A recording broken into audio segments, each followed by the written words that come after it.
Hi all, welcome to Suthinkar. നമ്മൾ discuss ചെയ്തുകൊണ്ടിരിക്കുന്ന എവല്യൂഷനെ കുറിച്ചാണ്. എവല്യൂഷൻ്റെ റെയർ ആയിട്ടുള്ള ഇൻട്രസ്റ്റിംഗ് ആയിട്ടുള്ള ഓരോ തിയറീസ്. ഇന്ന് ഞാൻ നിങ്ങൾക്ക് രണ്ട് ഡിഫറെൻ്റ് ആയിട്ടുള്ള തിയറിയാണ് കൊണ്ടുവരുന്നത്. ഒന്ന് പങ്ക്ച്വേറ്റഡ് ഇക്വിലിബ്രിയം, മറ്റൊന്ന് ഫൈലറ്റിക് ഗ്രാജുവേഷൻ. അതായത് ഡാർവിൻ്റെയൊക്കെ പരിണാമസിദ്ധാന്തം വന്നതിന് ശേഷം കുറേ അധികം അനാലിസിസ് നടത്തി ഇതിനെക്കുറിച്ച് സയൻറ്റിഫിക് ആയിട്ടുള്ള എവിഡൻസിന് വേണ്ടി. അപ്പോൾ കണ്ടൊരു കാര്യം, ഫോസിൽസ് ഒക്കെ അനലൈസ് ചെയ്യുമ്പം ഒരു സ്പെസിഫിക് ആയിട്ടുള്ള സ്പീഷീസ് കഴിഞ്ഞിട്ട് അടുത്ത കുറേ വളരെ ഡിഫറെൻ്റ് ആയിട്ടുള്ള സ്പീഷീസിലേക്കാണ് ആ ഒരു ഫോസിൽ റെക്കോർഡ്സ് കാണിക്കുന്നത്. അതിൻ്റെ ഇടയ്ക്കുള്ള ആ ഡെവലപ്മെൻറ്റ് അല്ലെങ്കിൽ എവല്യൂഷൻ ഇടയ്ക്കുള്ള ഇൻ്റർമീഡിയറ്റ് സ്പീഷീസുകളോ ഇൻ്റർമീഡിയറ്റ് കണ്ടീഷനോ കാണുന്നില്ല.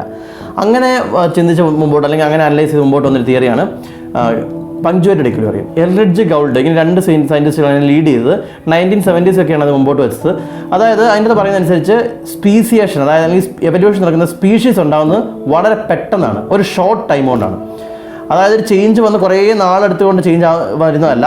ഒരു സ്പീഷീസ് പെട്ടെന്ന് ഉണ്ടാകുന്നു, ആ സ്പീഷീസ് ഉണ്ടായി അതിന് ചേഞ്ച് വന്നൊരു സ്പീഷീസ് ഉണ്ടായി മാറിയാൽ പിന്നെ കുറേ നാളത്തേക്ക് ഒരു ചേഞ്ചും ഇല്ലാതെ ഇക്വിലിബ്രിയം കണ്ടീഷൻ നിൽക്കുകയാണ്. അതിന് കാര്യമായിട്ടുള്ള ചേഞ്ച് വരുന്നില്ല. പിന്നീട് എന്തൊക്കെ കാരണങ്ങൾ കൊണ്ട് വീണ്ടും ഒരു പെട്ടെന്നുണ്ടാകുന്ന റാപ്പിഡ് ചേഞ്ച് ഉണ്ടാകുന്നു ഷോർട്ട് ടൈമിൽ ഉദ്ദേശിക്കുന്നത് 2 ദിവസമോ അല്ലെങ്കിൽ ഒരു വർഷമോ 2 വർഷമോ ഒന്നുമല്ല, ആയിരക്കണക്കിന് വർഷങ്ങളാവാം, അല്ലെങ്കിൽ ചിലപ്പോൾ ലക്ഷക്കണക്കിന് വർഷങ്ങളാവാം.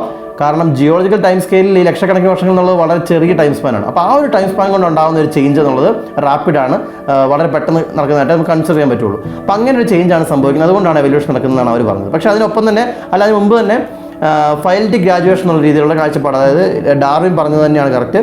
ഒരു സ്പീഷീസ് ഉണ്ടായാൽ അതിനകത്ത് നിന്ന് വളരെ സാവധാനം ചേഞ്ചുകൾ വന്ന് ഓരോരോ ഇൻ്റർമീഡിയറ്റ് സ്റ്റേജുകൾ കഴിഞ്ഞ് ഒരു പുതിയ സ്പീഷീസ് ഉണ്ടായി മാറുവാണ്. അത് വളരെ ഗ്രാജുവൽ ആയിട്ടുള്ള പ്രോസസ്സാണ്.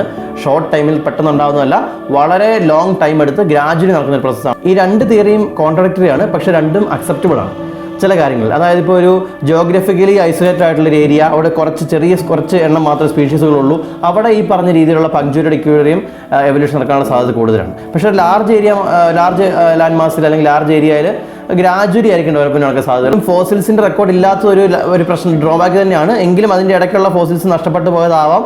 സാവധാനം മാത്രമേ ചേഞ്ച് വരുള്ളൂ. ഡാർവിൻ പറഞ്ഞ പോലെ സാവധാനം അക്യുമുലേറ്റ് ചെയ്തിട്ടാണ് സ്പീഷീസ് ഉണ്ടാകുന്നതെന്നാണ് അതിൻ്റെ അത് പറയുന്നത്. ഇതിനകത്തൊരു വ്യത്യാസം, ഫൈലറ്റിക് ഗ്രാജുവേഷനിൽ ബ്രാഞ്ചിങ്ങിൻ്റെ കാര്യമൊന്നും പറയുന്നില്ല.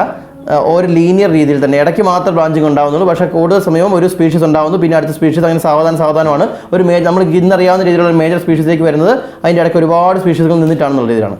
പക്ഷേ പങ്ക്ച്വേറ്റഡ് ഇക്വിലിബ്രിയത്തിൽ ഒരു സ്പീഷീസ് ഉണ്ടായി, പിന്നെ ഇക്വിലിബ്രിയം കണ്ടീഷൻ പോകുന്നു, പിന്നെ ഉണ്ടാകുന്ന ആ ഒരു സ്പീഷീസിൽ പെട്ടെന്ന് തന്നെ ബ്രാഞ്ച് ചെയ്യുവാണ്. അത് പുതിയ സ്പീഷീസുകളായിട്ട് കൂടുതൽ ബ്രാഞ്ചിങ് ആയിട്ട് മൾട്ടിപ്പിൾ ആയിട്ടുള്ള കണ്ടീഷനിൽ പോവാണ് എന്നാണ് പറയുന്നത്.